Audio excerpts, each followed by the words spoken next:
एक समय एक गांव में रहीम खान नाम का एक मालदार किसान रहता था।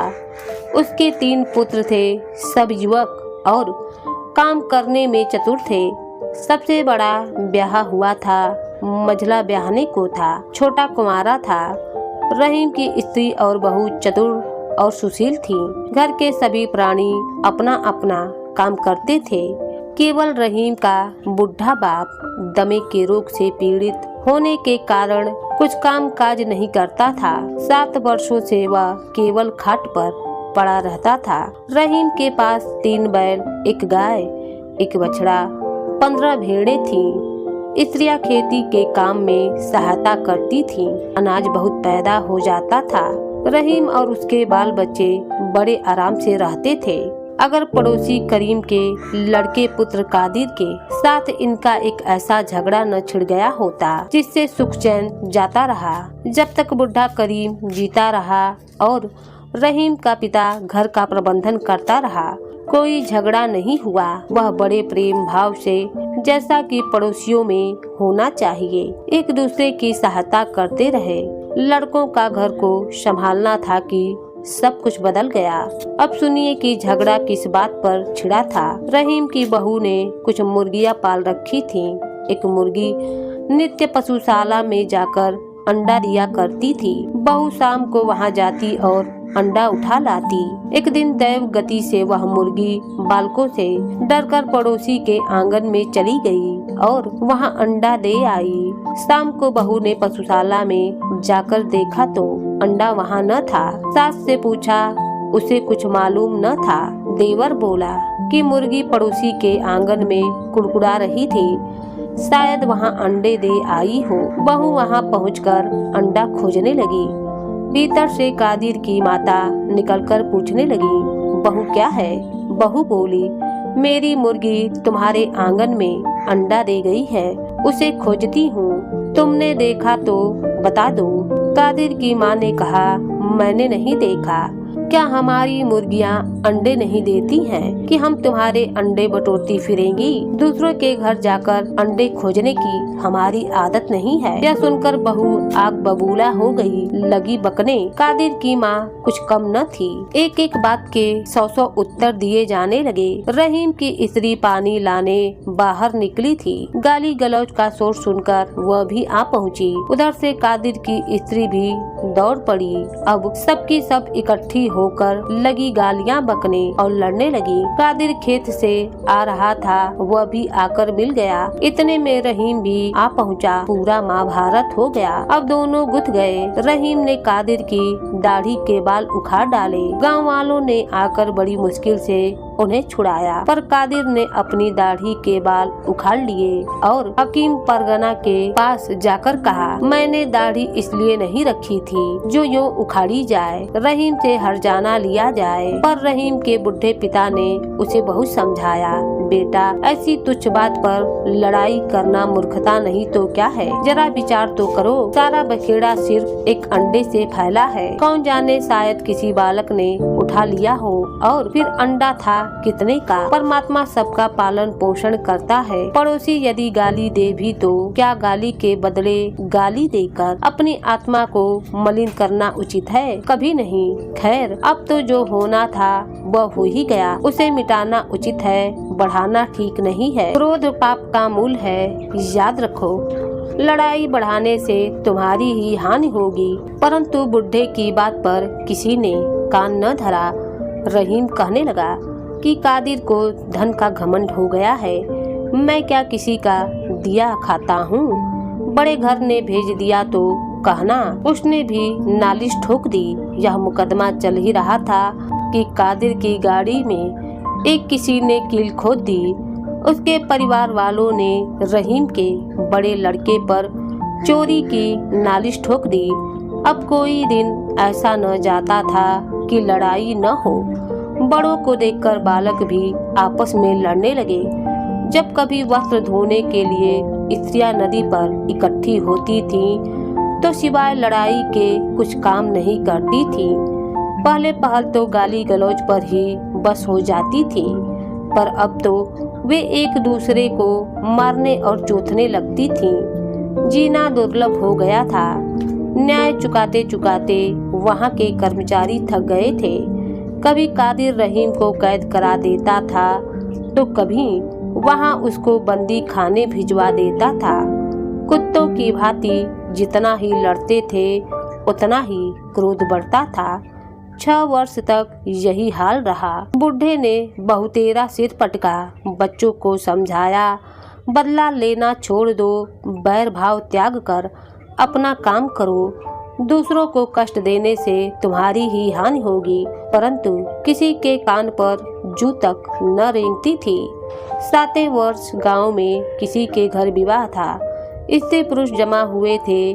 बातें करते करते रहीम की बहू ने कादिर पर घोड़ा चुराने का दोष लगा दिया। वह आग बबूला हो गई। उठकर बहू को ऐसा मुक्का मारा कि वह 7 दिन तक चरपाही पर पड़ी रही। वह उस समय गर्भवती थी। रहीम बड़ा प्रसन्न हुआ था कि अब काम बन गया। गर्भवती स्त्री को मारने के अपराध में उसे बंदी खाने न भिजवाया तो मेरा नाम रहीम नहीं। झट जाकर नालिश कर दी। तहकीकात होने पर मालूम हुआ कि बहू को कोई बड़ी चोट नहीं आई। मुकदमा खारिज हो गया। रहीम कब तक चुप रहने वाला था। ऊपर की कचहरी में गया और मुंशी को घूस देकर कादिर को 20 कोड़े मरवाने का हुक्म लिखवा दिया।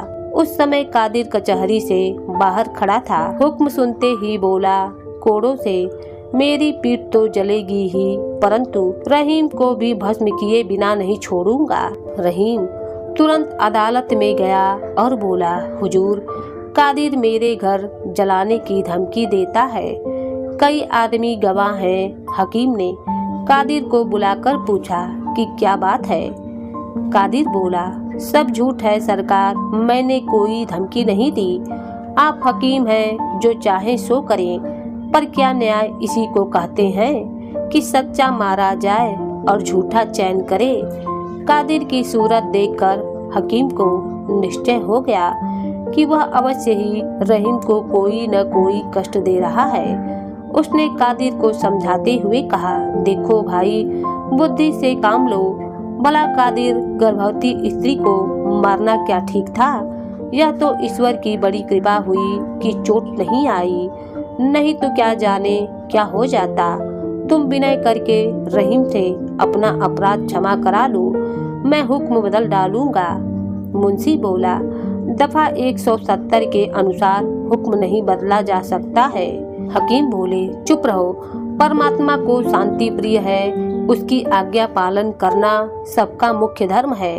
कादिर बोला, हुजूर, मेरी अवस्था अब 50 वर्ष की है। मेरा एक ब्याहा हुआ पुत्र भी है। आज तक मैंने कभी कोड़े नहीं खाए। मैं और उससे क्षमा कभी नहीं मांग सकता हूँ, वह भी मुझे याद करेगा। यह कहकर कादिर बाहर चला गया। कचहरी गांव से 7 मील पर थी। रहीम को घर पहुँचते पहुँचते अंधेरा हो गया था। उस समय घर में कोई न था, सब बाहर गए हुए थे। रहीम भीतर जाकर बैठ गया और विचार करने लगा। कोड़े लगने का हुक्म सुनकर कादिर का मुख कैसा उतर गया था। बेचारा दीवार की ओर मुंह करके रोने लगा था। हम और वह कितने दिन तक एक साथ खेले हैं। मुझे उस पर इतना क्रोध न करना चाहिए था। यदि मुझे कोड़े मारने का हुक्म सुनाया जाता तो मेरी क्या दशा होती। इस पर उसे कादिर पर दया आई। इतने में बुढ़े पिता ने आकर पूछा, कादिर को क्या दंड मिला है? रहीम बोला, 20 कोड़े। बुरा हुआ बेटा, तुम अच्छा नहीं करते हो। इन बातों में कादिर की उतनी ही हानि होगी जितनी तुम्हारी। भला मैं यह पूछता हूँ कि कादिर पर कोड़े पड़ने से तुम्हें क्या लाभ होगा? रहीम बोला, वह फिर ऐसा काम नहीं करेगा। क्या नहीं करेगा? उसने तुमसे बढ़कर कौन सा बुरा काम किया है? वाह वाह, आप विचार तो करें कि उसने मुझे कितना कष्ट दिया है। स्त्री मरने से बची, अब घर जलाने की धमकी देता है, तो क्या मैं उसका जस गाऊं?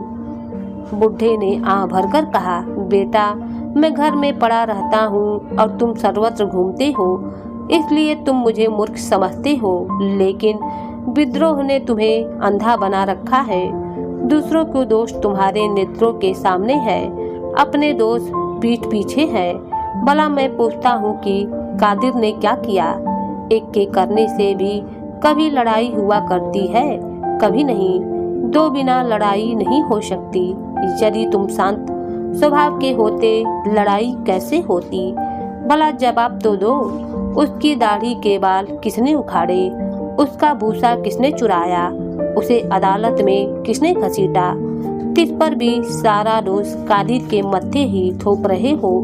तुम आप बुरे हो, बस यही सारे झगड़े की जड़ है। क्या मैंने तुम्हें यही शिक्षा दी है? क्या तुम नहीं जानते हो कि मैं और कादिर का पिता किसी प्रेम भाव से रहते थे? यदि किसी के घर में अन्न चूक हो जाता था तो एक दूसरे से उधार लेकर काम चलता था। यदि कोई किसी और के काम में लगा होता था तो दूसरा उसके पशु चरा लाता था। एक को किसी वस्तु की जरूरत होती थी तो दूसरा तुरंत दे देता था। न कोई लड़ाई थी, न झगड़ा था। प्रेम प्रीति पूर्वक जीवन व्यतीत करता था। अब तो तुमने महाभारत बना रखा है। क्या इसी का नाम जीवन है? हाय, यह तुम क्या पाप कर्म कर रहे हो? तुम घर के स्वामी हो, यमराज के सामने तुम्हें उत्तर देना है। बालकों और स्त्रियों को तुम क्या शिक्षा दे रहे हो? गाली बकना और ताने देना। कल तारावती पड़ोसिन धन देवी को गालियां दे रही थी। उसकी माता पास बैठी सुन रही थी। क्या यही भलमानसी है? क्या गाली का बदला गाली होना चाहिए? नहीं बेटा, नहीं। महापुरुषों का वचन है कि कोई तुम्हें गाली दे तो सह लो, वह स्वयं पछताएगा। यदि कोई तुम्हारे गाल पर एक चप्पट मारे तो दूसरा गाल उसके सामने कर दो।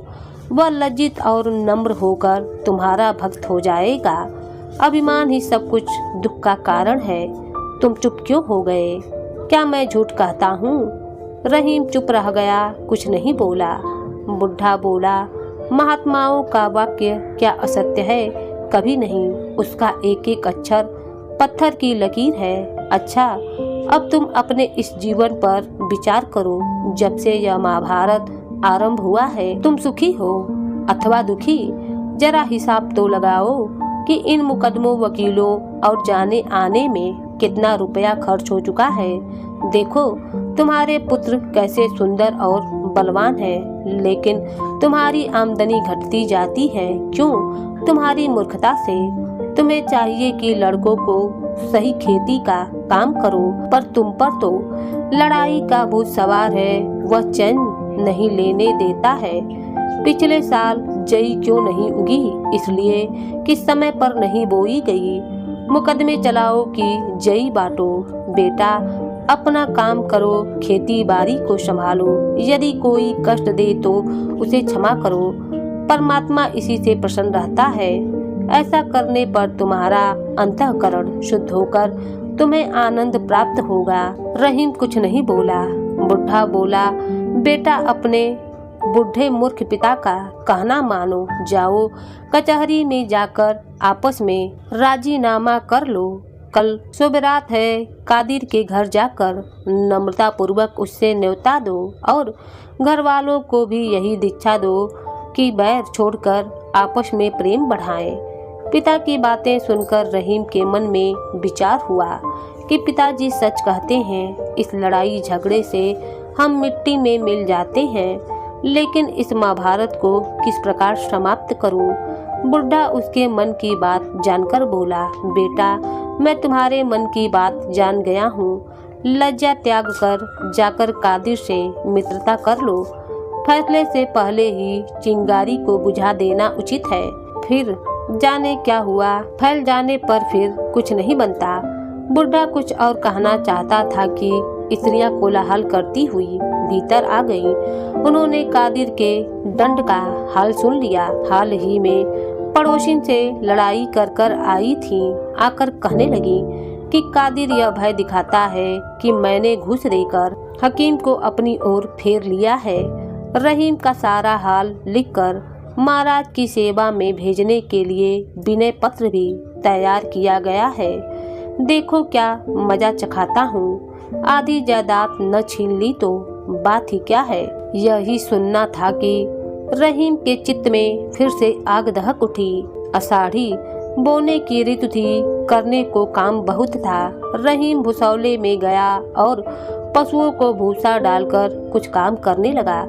इस समय वह पिता की बातें और कादिर के साथ लड़ाई सब कुछ भूला हुआ था। रात को घर में आकर आराम करना ही चाहता था कि पास से शब्द सुनाई दिया, वह दुष्ट वध करने ही योग्य है, जीकर क्या बनाएगा। इन शब्दों ने रहीम को पागल बना दिया। वह चुपचाप खड़ा कादिर को गालियां सुनाता रहा। जब वह चुप हो गया तो वह घर में चला गया। भीतर आकर देखा कि बहू बैठी देख रही है, स्त्री भोजन बना रही है, बड़ा लड़का दूध गर्म कर रहा है, मंझला झाड़ू लगा रहा है, छोटा भैंस चराने बाहर जाने को तैयार है। सुख की यह सब सामग्री थी, परंतु पड़ोसी के साथ लड़ाई का दुख सहा न जाता था। वह जला भुना भीतर आया, उसके कान में पड़ोसी के शब्द गूंज रहे थे। उसने सबसे लड़ना आरंभ किया। इतने में छोटा लड़का भैंस चराने बाहर जाने लगा। रहीम भी उसके साथ बाहर चला आया। लड़का तो चल दिया, वह अकेला रह गया। रहीम मन में सोचने लगा, कादिर बड़ा दुष्ट है, हवा चल रही है, ऐसा न हो कि पीछे से आकर मकान में आग लगाकर भाग जाए। क्या अच्छा हो कि जब वह आग लगाने आए तब उसे मैं पकड़ लूं, बस फिर कभी नहीं बच सकता है। अवश्य से उसे बंदी खाने जाना पड़ेगा। यह विचार करके वह गली में पहुंच गया। सामने उसे कोई चीज हिलती हुई दिखाई दी। पहले तो वह समझा कि कादिर है, पर वहां कुछ न था, चारों ओर सन्नाटा था। थोड़ी दूर आगे जाकर देखता क्या है कि पशुशाला के पास एक मनुष्य जलता हुआ फूस का पूला हाथ में लिए खड़ा है। ध्यान से देखने पर मालूम हुआ कि कादिर है। फिर क्या हुआ, जोर से दौड़ा कि उसे जाकर पकड़ने। रहीम अभी वहां पहुंचने न पाया था कि छप्पर में आग लग गई। उजाला होने पर कादिर प्रत्यक्ष रूप से दिखाई देने लगा। रहीम बाज की तरह झपटा, लेकिन कादिर उसकी आहट पाकर चंपत हो गया। रहीम उसके पीछे पीछे दौड़ पड़ा। उसके कुर्ते का पल्ला हाथ में आया ही था कि वह छुड़ाकर फिर से भाग लिया। इतने में कादिर अपने घर पहुंच गया। रहीम वहां जाकर उसे पकड़ना चाहता था कि उसने ऐसा लठ मारा कि रहीम चक्कर खाकर बेसुध होकर धरती पर गिर पड़ा। सुध आने पर उसने देखा कि कादिर वहां नहीं है। फिर कर देखता है तो पशुशाला का छप्पर जल रहा है। ज्वाला प्रचंड हो रही है और लपटें निकल रही हैं। रहीम सिर पीट कर पुकारने लगा, भाइयों यह क्या हुआ, हाय मेरा सत्यानाश हो गया। चिल्लाते चिल्लाते उसका कंठ बैठ गया। वह दौड़ना चाहता था, परंतु उसकी टांगें लड़खड़ा गईं। वह धम से धरती पर गिर पड़ा, फिर उठा। घर के पास पहुंचते पहुंचते आग चारों ओर फैल गई। अब क्या बन सकता है। भय से पड़ोसी भी अपना असबाब बाहर फेंकने लगे। वायु के वेग से कादिर के घर में भी आग लग गई, यहाँ तक कि आधा गांव जलकर राख का ढेर हो गया। रहीम और कादिर दोनों का कुछ न बचा। मुर्गियां, हल, गाड़ी, पशु, वस्त्र, अन्न, भूसा आदि सब कुछ स्वाहा हो गया। इतना अच्छा हुआ कि किसी की जान नहीं गई। आग रात भर जलती रही। वह कुछ असबाब उठाने भीतर गया, परंतु ज्वाला ऐसी प्रचंड थी कि जा न सका। उसके कपड़े और दाढ़ी के बाल झुलस गए। प्रातःकाल गांव के चौधरी का बेटा उनके पास आया और बोला, रहीम तुम्हारे पिता की दशा अच्छी नहीं है, वह तुम्हें बुला रहे हैं। रहीम तो पागल हो रहा था। बोला, कौन पिताजी? चौधरी का बेटा बोला, तुम्हारे पिता। इसी आग ने उनका काम तमाम कर दिया है। हम उन्हें यहाँ से उठाकर अपने घर ले गए हैं। अब वह बच नहीं सकते। चलो अंतिम भेंट कर लो। रहीम उनके साथ हो लिया। वहाँ पहुँचने पर चौधरी ने बूढ़े को खबर दी कि रहीम आ गया है। बुड्ढे ने रहीम को अपने निकट बुलाकर कहा, बेटा मैंने तुमसे क्या कहा था, गांव किसने जलाया? रहीम बोला, कादिर ने। मैंने आपसे छप्पर में आग लगाते देखा था। यदि मैं उसी समय उसे पकड़कर पुआल को पैर तले मसल दिया होता तो आग कभी नहीं लगती। बुढ़ा बोला, रहीम मेरा अंत समय आ गया है, तुमको भी एक दिन अवश्य मरना है, पर सच बतलाओ कि दोष किसका है? रहीम चुप हो गया। बुढ़ा बोला, बताओ, कुछ बोलो तो, फिर यह सब किसकी करतूत है और किसका दोष है? रहीम आंखों में आंसू भरकर बोला, पिताजी क्षमा कीजिए, मैं खुदा और आप दोनों का अपराधी हूँ। बुढ़ा बोला, रहीम हाँ पिताजी, जानते हो अब क्या करना उचित है? मैं क्या जानूं, मेरा तो अब गांव में रहना कठिन है। यदि तू परमेश्वर की आज्ञा मानेगा तो तुझे कोई कष्ट नहीं होगा। देख, याद रख, अब किसी से न कहना कि आग किसने लगाई थी। जो पुरुष किसी का एक दोष क्षमा करता है, परमात्मा उसके दोष को क्षमा करता है। यह कहकर खुदा को याद करते हुए बुढ़े ने प्राण त्याग दिए। रहीम का क्रोध शांत हो गया। उसने किसी को कुछ नहीं बतलाया। आग किसने लगाई थी ये भी नहीं बतलाया।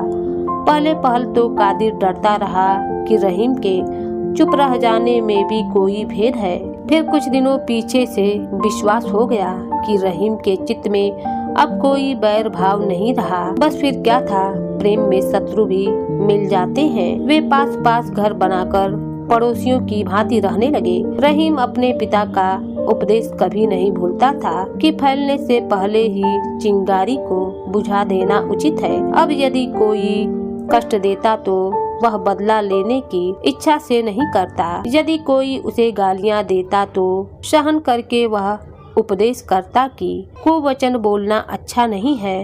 अपने घर के प्राणियों को भी वह यही उपदेश दिया करता था। पहले की अपेक्षा अब उसका जीवन बड़े आनंद पूर्वक कट रहा था।